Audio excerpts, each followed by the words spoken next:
Welcome to the Mind Valley Podcast. This is your host, Vishen Lakhiani. So before we get started, if you are not yet part of Mind Valley, go check it out. mindvalley.com/now. Mind Valley has built the world's most advanced education system. We have assembled some of the world's greatest thinkers in every aspect of truly experiencing life as a human being, from starting businesses to creating advanced health, to creating the most remarkable relationships, to being a better mom and dad, to being more in control of your habits, your behaviors, your character, to going into deep spiritual skills, advanced meditation abilities. All of this for just $1.60 a day. And when you're a Mind Valley member, you're also part of a private social network with close to 500,000 people globally who are dedicating their lives to becoming the best darn human being they can be. Go check it out and learn about Mind Valley at mindvalley.com/now, N-O-W. Go check it out. And now, back to the Mind Valley Podcast. If you come to anyone and you ask questions of them with no judgment, but simply curiosity, concern, and a desire to understand them better, the questions not only aren't offensive, they're tremendously affirming. They're actually complimentary. Hi, I'm Vishen Lakhiani, founder of Mind Valley, the school for human transformation. You're listening to the Mind Valley Podcast, where we'll be bringing you the greatest teachers and thought leaders on the planet to discuss the world's most powerful ideas in personal growth for mind, body, spirit, and work. Hello, everybody, and thank you all for being here. I'm really honored to be here today for a few reasons, actually. The first is that I deeply believe in Mind Valley's vision of unity. In fact, I believe in this idea of unity so strongly that last year, my team and I created a docuseries on PBS called Connected, A Search for Unity. So I know a bunch of you have told me you've seen that on PBS, and hopefully some more of you will get a chance to check that out. But there's another reason, and while it's a shame I can't see all of your beautiful faces today, I was blessed to get to know a bunch of really special Mind Valley people after my podcast with Vishen last year. So thank you all so much to all of you for reaching out to me. Incredible people, incredible communication I had with you, and it was just incredibly touching. So I'm really glad to be back with all of you today. In fact, I'm so glad all of us are here with Vishen and the Mind Valley team, working to bring the people in our world closer together so we can all live in harmony and be better able to care for each other while we grow, learn, and enjoy living the most magical, worthwhile lives possible. So Mind Valley, as you all know, is really about changing lives, changing your life, changing other people's lives. But who is going to do that? Who is it that's going to change other people's lives? And the answer is, of course, you are. We are. And how are you going to do that? And the answer is that you're going to change lives by bringing out the very best in other people, by leading them to be at their best, by harnessing the power of people. And that is what I'm here to talk to you all about today. You know, the biggest waste in our world right now, I think, is the waste of human potential. Billions of people are not living as fully and powerfully as they can, but each of you has the power to change that. Each of us, with no further education and experience than we already have, hold the power to profoundly change other people's lives. We have the opportunity to become a force in this world by harnessing the power of people and bringing out the best in them to achieve things that neither we nor the people we lead would have even thought possible. Now, keep in mind, leadership isn't just a skill needed by CEOs and executives. Each and every one of us is called to lead every single day in our families, among our friends, with our neighbors, our colleagues, maybe in churches, clubs, or in the workplace. So very quickly, I just want to take a moment to discuss the difference between management and leadership, because I don't want anyone during this presentation to get the two confused ever again, to the extent anyone does. Most of what we see in the world today, though, is management, okay? And management is about getting someone to do something you want them to do. So generally, the way people manage is to manipulate people through financial incentives, rewards, punishment sometimes, performance reviews, quotas, and so forth. But leadership is completely different. Leadership is about helping someone accomplish something that they themselves want to accomplish, which also happens to advance the leader's mission. So leadership is how we harness the power of people. Leadership is how we help people become the best version of themselves. And leadership is our highest calling, because to do it right, we need to bring out the very best in the people around us. So today I'm going to share some lessons from my life and some of the moments that helped me understand that the greatest honor and sense of fulfillment, but also the greatest power in my life would come not from working towards my own success, but instead helping the people around me become the very best version of themselves. Let me start by looking back about 40 years to one of the greatest teachers I've ever had. When I was 15 years old, I got my first real job at Dairy Queen. I was hired to be a cook back in the kitchen, and we were cooking hamburgers and French fries and chicken sandwiches and so forth. And I was paid $2.85 an hour, which I thought was perfectly fair. In addition to that, I got free food, which I thought was a great deal. And this Dairy Queen was a little different than other Dairy Queens because it was right across the street from a number of mental health facilities and places that helped people that had dependence on drugs or alcohol. And a lot of people would come in from these places, many of them homeless, and they'd come in and order coffee, and they'd sit for hours and hours and hours just sitting with a cup of coffee in the dining room. And I was so curious. I was a curious kid generally. I mean, I wanted to understand everything and everyone in the world. And I think I annoyed my father quite a lot, to be honest, and just peppered him with questions day in, day out. And my kids, of course, did the same to me as a young kid. So what comes around goes around, I guess. But anyway, I wanted to know these people who came into our dining room. Who were they? Why did they come in alone every day? Were they homeless? What kind of lives were they living? So one day on break, I took a tray of food, free food, remember? And I asked if I could sit down with the man. And I said, hey, can I sit down with you? And he looked up and he was a bit surprised, maybe a little shocked. But he said, yeah, sure, please. And I sat down and I introduced myself to him. And he told me his name was Will. And so Will and I started a conversation. And during that conversation, I started asking him a whole bunch of questions. Hey, so I see you here a lot. So do you live nearby? And he told me, no, actually, he's homeless.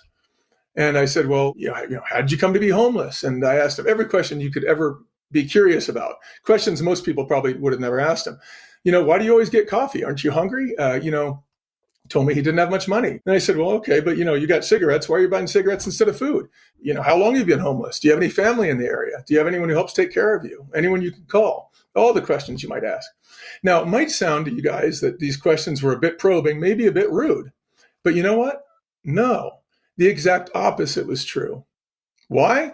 Because if you come to anyone and you ask questions of them with no judgment, but simply curiosity, concern, and a desire to understand them better, the questions not only aren't offensive, they're tremendously affirming.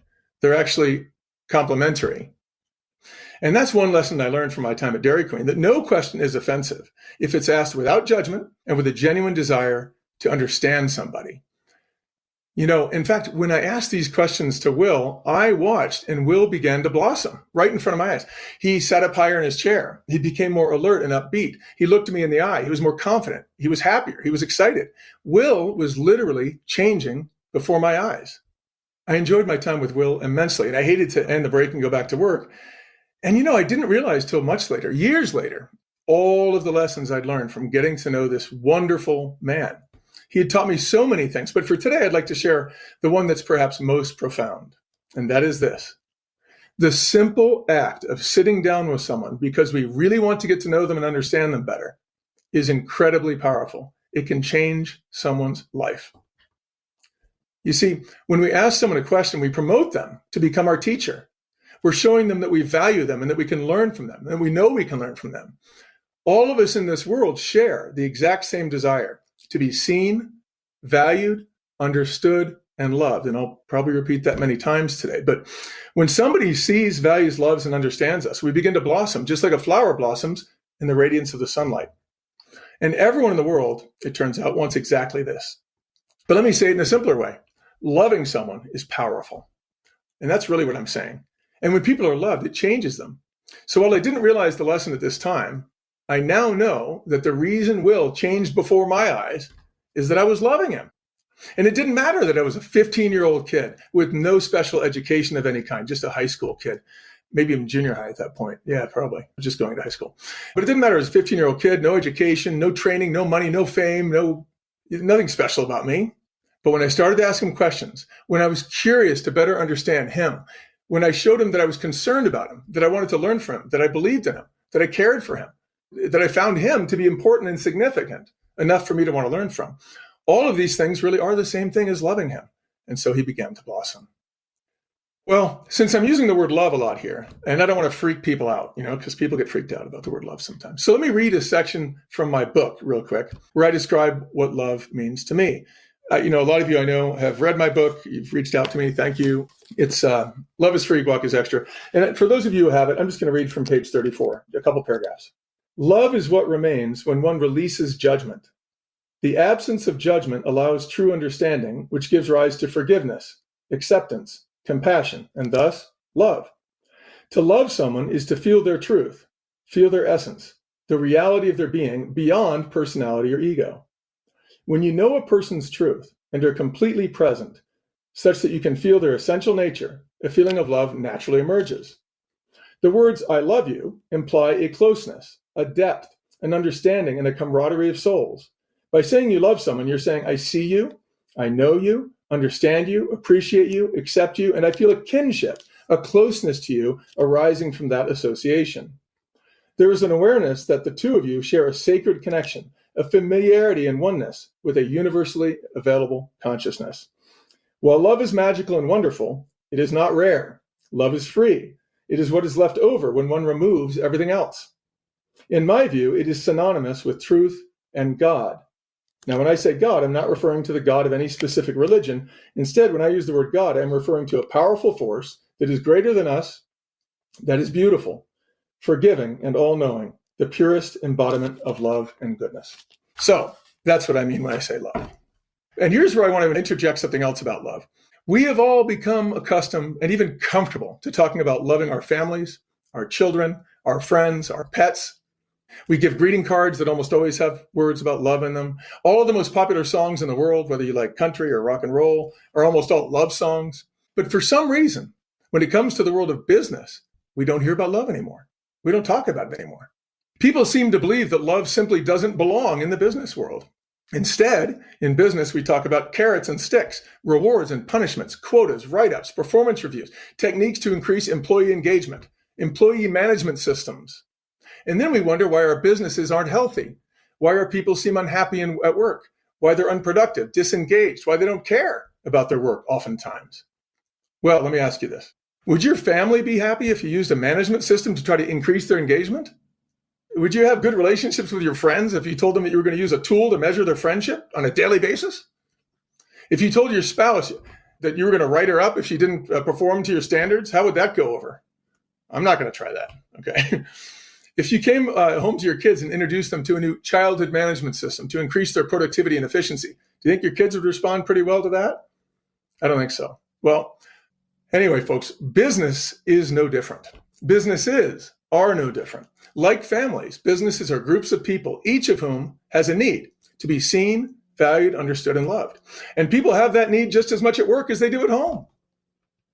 Maybe more so because they're less familiar with the people around them at work. They feel a little more lonely. They feel more displaced. So everyone needs to understand and remember forever that love belongs in business just as much as it belongs in your home. Well, as Will continued to come into Dairy Queen over the following months, we kept sharing time together. And over time, I saw a profound change in him. He looked more alive. He took better care of himself. He started bragging how he was giving up smoking, how he was eating better, how he was proud that he was improving his life. And I, as a 15-year-old boy with no education, nothing special about me, had been a catalyst for this transformation in his demeanor. And that made me feel useful, and that made me feel valuable. Our mutual friendship and care and concern for each other felt amazing. It was deeply enriching for both of us, and I'd made a new friend. Now, our society would have us believe that Will was not someone worthy of our attention, let alone worthy of learning from. But the exact opposite was true. We can learn from anybody and everybody. And again, while I didn't even realize all the lessons that I was learning until much later in life, Will was one of the most important teachers in my lifetime. Well, years later, being such a curious person as I was, and seeing the rewards that came from asking questions, it's no wonder I was drawn to the law. So in the mid-1980s, I became a trial lawyer in Los Angeles. Let's say 90s. After a few years practicing law in Los Angeles, I moved back to Colorado to raise a family and joined a small law firm in Denver, Colorado. So at this law firm, I learned another great lesson that would change me forever. When I joined the firm, I was told that I needed to do 3 things to become a partner. I needed to be a great lawyer, I needed to be a great leader, and I needed to develop my own practice. In other words, my own clients, bring business into the firm. Well, I had a head start from Los Angeles. I had worked really hard for a number of years there as a trial lawyer in a big law firm, and I was a pretty good lawyer. So I thought, I think I'll do okay on that front. And I really wasn't sure what becoming a leader meant, so I didn't worry about it. And in order to develop a practice, I figured I'd just have to work really hard and do a great job. And then hopefully people would tell others and I would get clients. So I worked hard. And as I worked harder and harder and harder, I finally did start to develop a practice. In fact, I got really, really busy. And when I got busy, I had 2 young kids at home at that point, eventually 3, but at that point, 2 young kids at home. And I didn't want to miss out on dinner with them. So I would just come in earlier and earlier and earlier and earlier in the morning because they were sleeping then anyway. And so I kept coming in earlier and earlier, 7 a.m. every day, then 6 a.m. every day, then 5 a.m. every day, then 4 a.m. every day. And I kept pushing earlier and earlier. And one day, after working in my office for about an hour, I looked up the clock and it was 2 a.m. And I thought, oh shit. I was working so hard. I had lots of clients by this time. I was giving a lot of work to junior associates, but I didn't know if I could keep this up. And somehow that night, a voice in my head asked me a question. Are you a leader? Now, keep in mind, by this time, I was considered a superstar associate in my firm. In fact, the managing partner of the firm actually used those words to describe me. He said, you're a superstar. You have an incredibly bright future in this firm. And I loved hearing that. It's great for my ego. But that night, all alone in my office at 2 a.m., I realized I was mostly about me. My ego was in control. I wanted to be the hardest working. I wanted to build the most hours. I wanted to be the most loved associate. I wanted to have the most clients. I wanted this and that and the other. And I'd achieved all those things. But to be honest, it didn't feel satisfying. And it occurred to me, I was thinking about me. Was I a leader? Someone worthy of being followed by other people? Not really. Keep in mind, the only source of a leader's power is that other people choose to follow that leader. Why would someone follow someone who's mostly about themselves? Well, they wouldn't. So I had a lot of junior associates working for me, and I was a nice guy, and they were doing okay. But even though my ego was inflated, I wasn't that fulfilled. And so that night, or that morning really, at 2 a.m., is when I totally changed. I began to invest myself in others. Suddenly, I was all about training and empowering the junior associates. I wanted to help them become the best they could be. Besides, if I was going to be able to take great care of future clients at this law firm, I knew I couldn't do it all myself anymore. If the law firm was going to grow, if I was going to grow, I needed to harness the power of the people around me, help them be at their best. So I taught them all I could. I empowered them. Instead of working to make myself better, I worked to make them better. And guess what? It was really fun, and it was fulfilling, and it was exciting, and it was addicting. And the culture of the law firm just became magical. And our financial results took off. Our ability to do more work took off. We attracted more and better associates. We got more and more work. And soon I was seen by the partners as a leader. And I was made a partner myself. And soon after that, the founder of the firm asked me to be the new CEO of the firm. And I accepted that job. Well, again, I didn't realize the significance of it at that time, but I had learned an incredibly important lesson. And here's what that lesson was.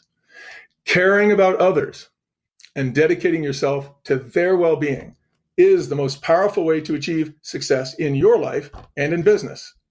In fact, I'll say it this way for the ones who doubt. Even if all you cared about was your own success, the best way you could achieve that would be to focus all your attention on making the people around you better. Well, one of my clients at this time at the law firm was a little company called World Foods, Inc. And World Foods ran a couple restaurants under the name Chipotle Mexican Grill. And Chipotle's founder, or World Foods founder, who ran Chipotle, his name was Steve, and he used to come by the firm and he noticed the culture of the firm. But folks, it was impossible not to notice the culture. That all the people at the law firm were working really, really hard, but they were running around excited. They had a lot of energy. They were smiling at each other. They looked purposeful. They looked important. They looked fulfilled. And he asked me, how did you do this? How did you build this culture? Well, I said, do you want the quick answer or the slow answer? And he said, no, I really want to know. And so I said, let's go to lunch. So we went to lunch and I talked to him for over 2 hours about how I built the culture at the law firm. And at the end of that lunch, he asked me, will you come build this culture at Chipotle? No, I told him. I love it at my firm and I don't want to leave. And besides, by that time, our firm was a huge success. It was growing 40% year over year, every year. But over the next 4 to 5 years, Steve stayed after me. And I kept telling him, no, I'm a lawyer. What do I know about the food business? I'm a lawyer. But he said, one day, so about 4.5 years in, he said, no, Monty, a lawyer is what you do, but a leader is what you are, or who you are. I think he said who you are. And I thought, oh. He said, I know that what you have here at the law firm is really special, but just think, at Chipotle, you could impact so many more lives. Long story short, I finally said yes. And one of my first days on the job at Chipotle, Steve asked me to address a large group of area managers. Now, I didn't even know that they were there. Even funnier, they didn't even know there was a new president and chief operating officer at Chipotle. So I went into this room with all these area managers. And he's like, and I said, what am I going to say? What do you, I was all nervous. And he just threw me in there and goes, just talk to him. You'll figure it out. So I walked and went into this room and all these people were looking at me. And so I said, hi, everybody. My name's Monty. I know some of you. As some of you might know, I'm the new president and COO here at Chipotle. And then I said, a sentence like this. I said, basically, I don't know what I'm doing. I come from a law firm and I built a really neat culture there that I'm proud of. But here, I don't know what I'm doing. And I'm going to need your help. Well, it turns out that those were magic words. And when I said them, I could see everyone's shoulders sort of slump. People get a little less cold, a little more receptive, a little happier. Those 3 words, I need you, are some of the most powerful words you could ever say to somebody, by the way. But when I told them I needed them, all of a sudden they were like, oh, okay. This isn't just some guy from another place who's going to come in and tell us what to do. They were relieved. And then as I discussed things further, I said a second, I think, very important thing. And that was, I said, at my law firm, I built a culture based on a foundational principle. And I would like to build a culture with all of you here at Chipotle based on that same foundational principle. And here's what that foundational principle is. The principle is that each of us will be rewarded based on our effectiveness in making the people around us better. Each of us will be rewarded based on our effectiveness in making the people around us better. They seemed to sort of like that. I wasn't convinced they knew exactly what it meant yet, so I talked about it for a while, talked about what I meant by that, and they got more and more comfortable with that statement. They seemed to like it. And then I said the third thing. Now, keep in mind, these were area managers. So these were not the general managers who run individual restaurants. These were the people to whom those general managers report. And so I said, the next thing I said didn't go over so well initially. I said, and folks, the general manager position is the most important position in this company. And all of a sudden I saw them look around, get nervous, and they didn't like that too much. You see, and I knew why it bothered them a little bit. They're area managers. They thought that I meant that they weren't important. And so quickly I said, well, wait a minute, folks. Keep in mind that, Tiger Woods is the best golfer in the world, but even Tiger Woods has a coach. And you guys, you area managers, your job is to make our general managers better, to empower them, to give them all the tools they need to be successful, to help them be at their best. And that's really critical. And then they felt good again. Well, after that meeting, it went terrific. I had meetings with them afterwards. I promised I'd come see all of them in their regions and get to know them and learn from them. And then I left the meeting. But afterwards, I thought, well, if it's really true that the general manager is the most important job in this company, I better understand that role perfectly. And so what I did is I decided I would go into one of our restaurants, into our MIT program. So that's Manager in Training. So we had a Manager in Training program where we trained all of our managers. And so I said, I asked someone in the company to put me into a store where no one knew who I was. And I would go through this management training program with other people who were also hired from the outside to go through this program.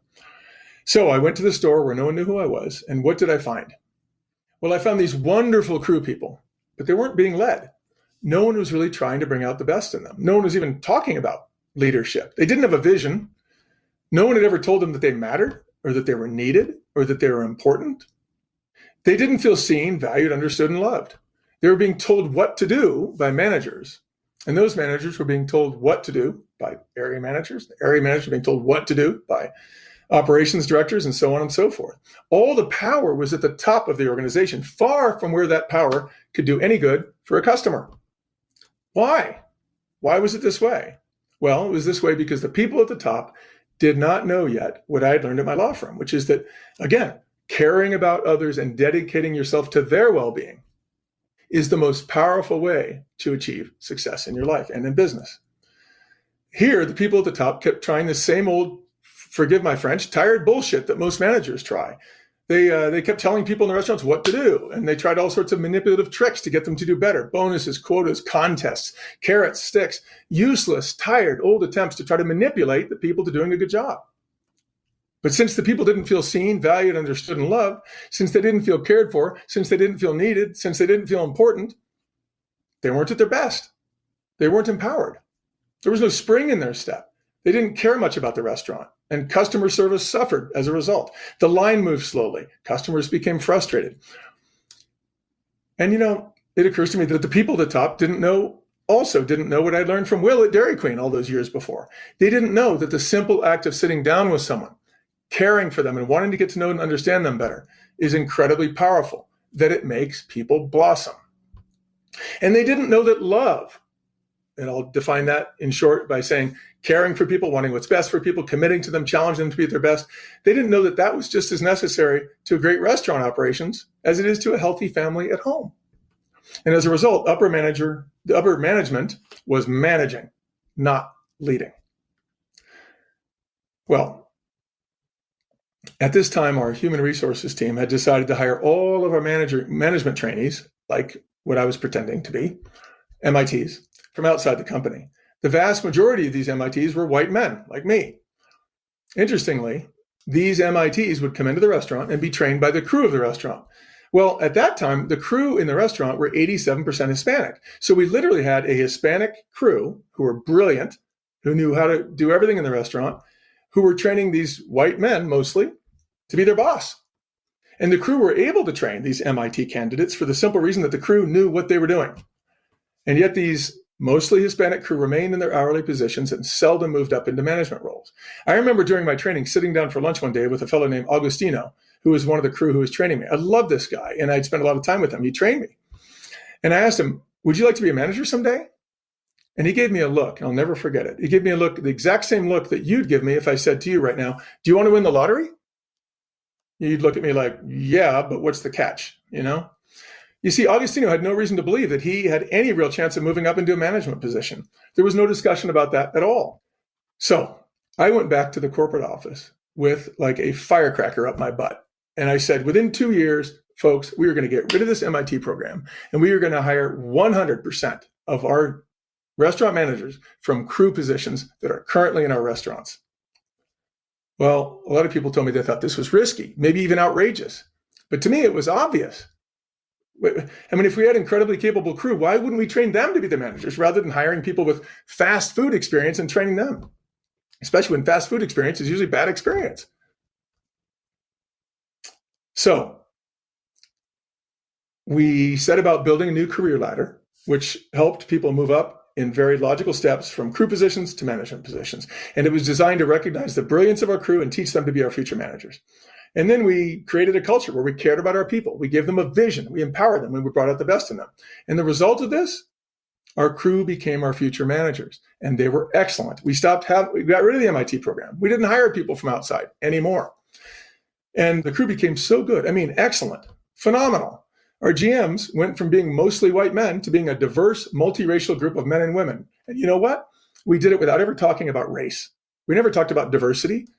We just did it by doing the right thing. That is to say, helping crew members move up through the ranks so that many new faces moved up into management positions. I'll just digress for a moment to say in 2015, I remember the number, we promoted 10,500 people into management positions in that 1 year. 10,500. Anyway, all of this happened by simply applying the lessons that I learned from Dairy Queen and my law firm. To put it real briefly, caring for others is the best way to build a strong business, and love is as critical at work as it is at home.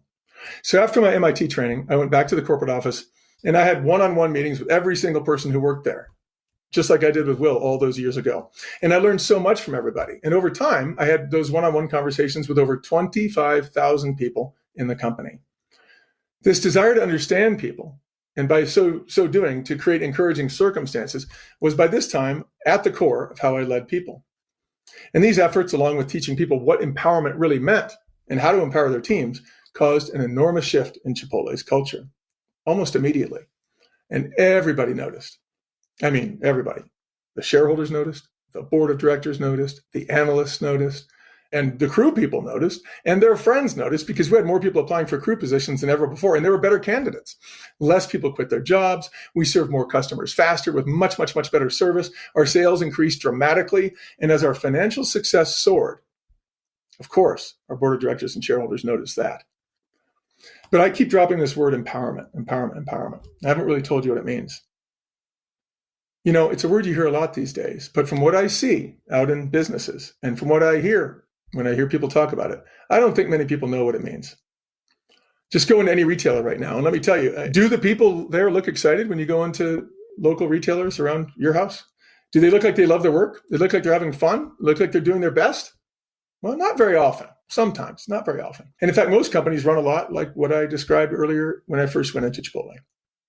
Well, I have a unique definition of empowerment. I'm going to share it with you today. And I'm really proud of this definition because I think it's very helpful, not just in terms of understanding empowerment, but in terms of creating empowerment. You can just use the definition, and by using it, it's like if you use it, it's prescriptive. It will help you create empowerment by seeing what's missing. So let me read the definition here, or say it. So empowerment is feeling. Well, first of all, it's a feeling. Empowerment is a feeling. Okay, so like love, it's a feeling. And like love, you can't demand someone have it. You can't go up to someone and say, love me. You can, but it's not going to work. And you can't go up to someone and say, be empowered. You're hereby empowered. That's not going to work. It's a feeling. Someone has to develop the feeling. How do they develop the feeling? Well, here, this definition says how. Empowerment is feeling confident in your ability and encouraged by your circumstances, such that you feel motivated and at liberty to fully devote your talents to a purpose. I'll say it again. Empowerment is a feeling confident in your ability and encouraged by your circumstances, such that you feel motivated and at liberty to fully devote your talents to a purpose. Well, there's really two pieces to this definition: confident in your ability and encouraged by your circumstances. Confident in your ability really just means you're well trained. You know what to do.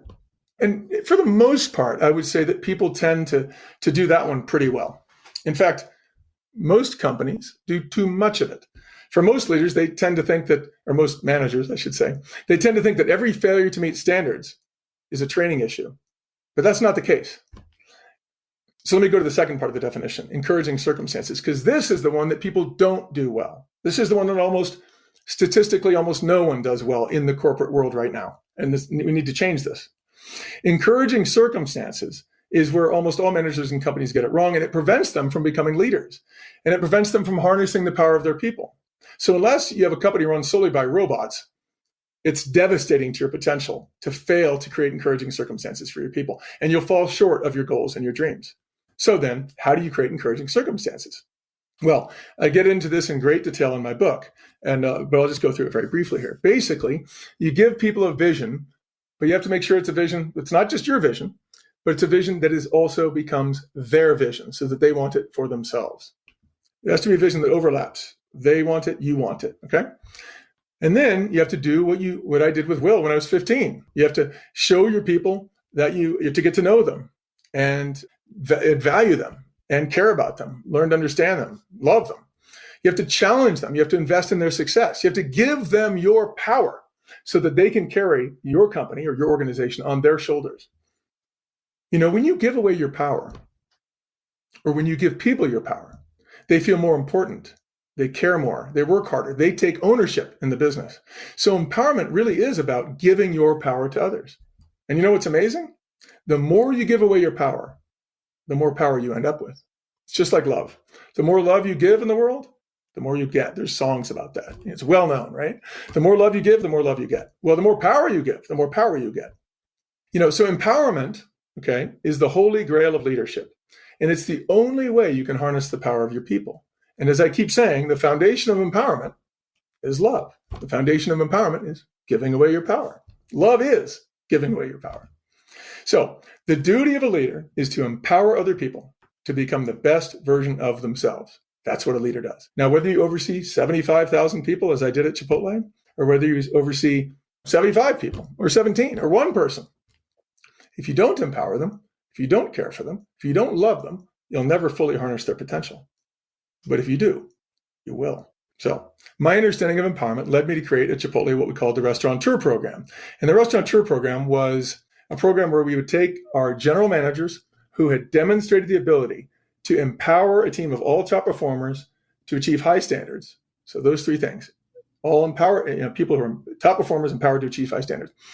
We find managers who could do that, and we would promote them to this elite position called restaurateur. And the only way to receive, as a general manager, this coveted promotion was to have the CEO, me, come into the restaurant and interview you. And these interviews I did by surprise. I didn't tell people I was coming. And so that meant that sometimes the general manager who I was interviewing wasn't even there. But guess what? It didn't matter.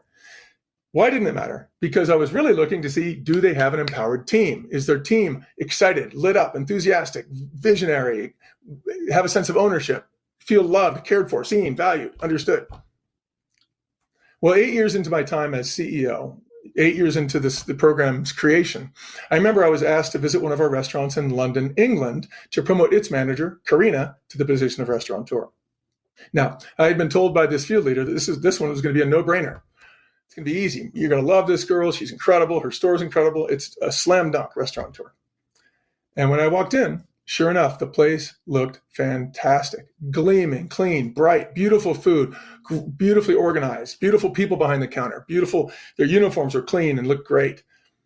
But I knew in an instant it was not a restaurateur restaurant. Why? Well, it didn't feel good. The air was heavy and serious. People didn't seem happy. Well, why does it matter? If it's so good, why does it matter? Well, it matters because it was not going to be sustainable. So I sat down with every one of the crew, one-on-one, and they were wonderful people. But they didn't really seem at liberty to be themselves.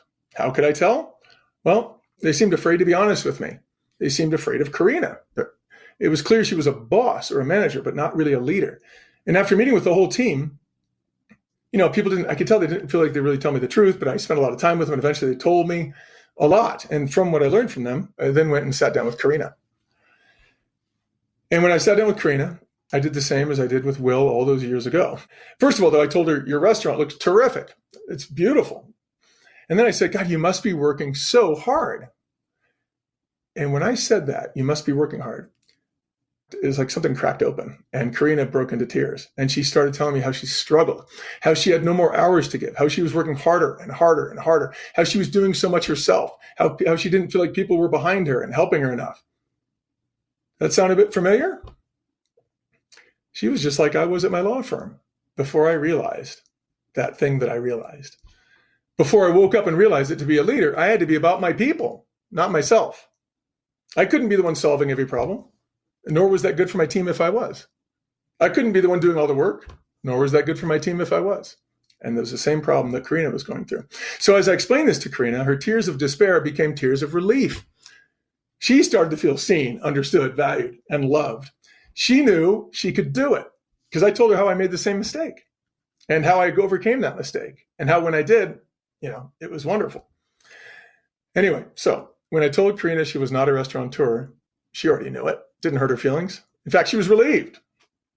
Because if what she was doing was a restaurateur, she didn't want it because she couldn't keep it up.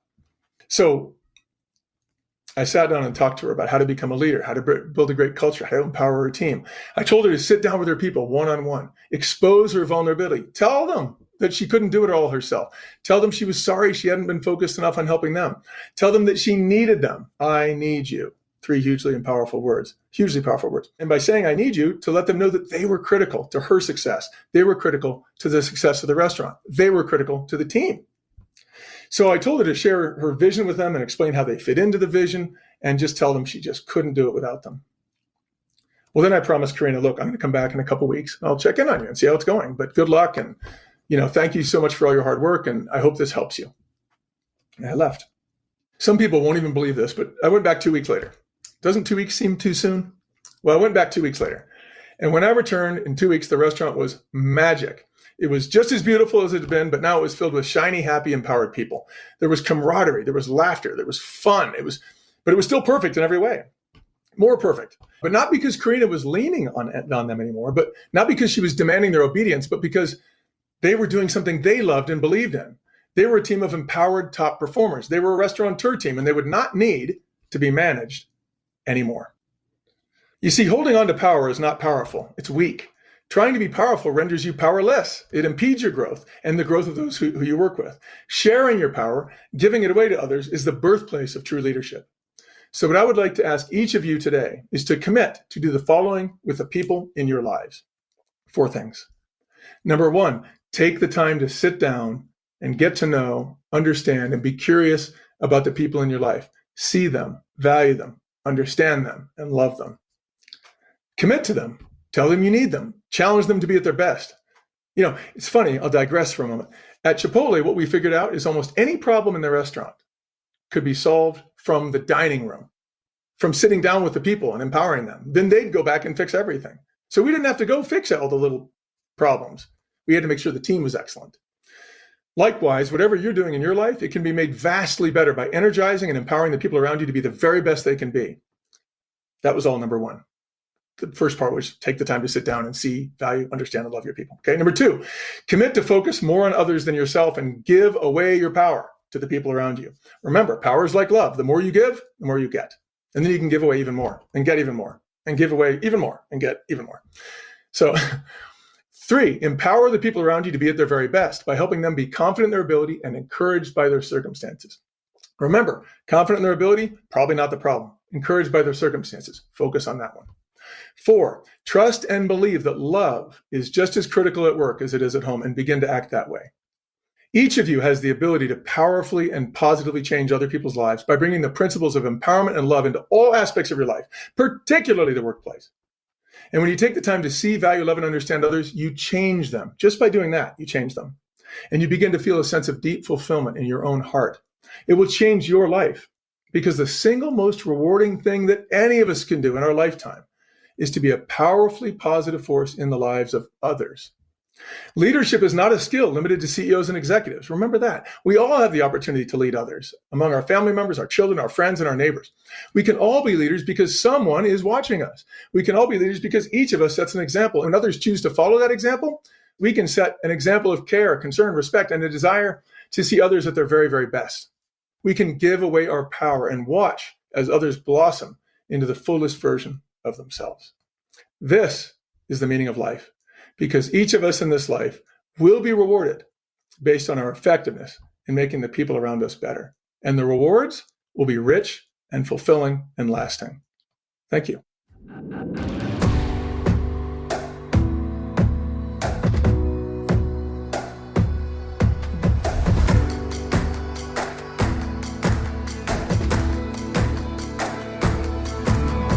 I'm Vishen Lakhiani, and this is the Mind Valley Podcast.